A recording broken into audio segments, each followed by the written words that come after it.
Саламаттыкты сактоо министри Космосбек Чолпонбаев Кытайда пайда болгон коронавирустан сактануу боюнча кыргызстандыктарга бир нече сунуштарды, эскертүүлөрдү берди. Чолпонбаев саламаттык сактоо боюнча дүйнөлүк уюм эл аралык деңгээлдеги маанилүү делген тыянак бере электигин айтып, ар бир мамлекетке алдын алуу боюнча сунуштама берилгенин кабарлады. Ошол эле учурда кандайдыр бир чектөөлөрдү киргизүү боюнча мамлекет өзү чечим кабыл алат. Кыргызстандын 22 чек ара өткөрмө бекетине тепловизор коюлуп, дарыгерлер нөөмөттө турушат. Бишкек жана Ош шаарына учак менен чет жактан келген жүргүнчүлөр текшерилүүдө. Бизде алгачкы жардамды көрсөтө турган дары-дармектер жетиштүү.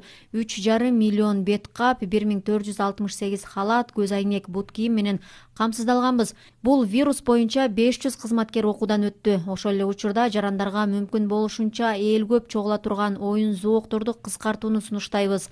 Мындай тажрыйбаны көп мамлекеттер колдонуп жатат. Анан эч уялбай эле көчөдө бет кап кийип жүрүү жана тамак аштын санитардык талаптарын сактоого чакырабыз, деди министр.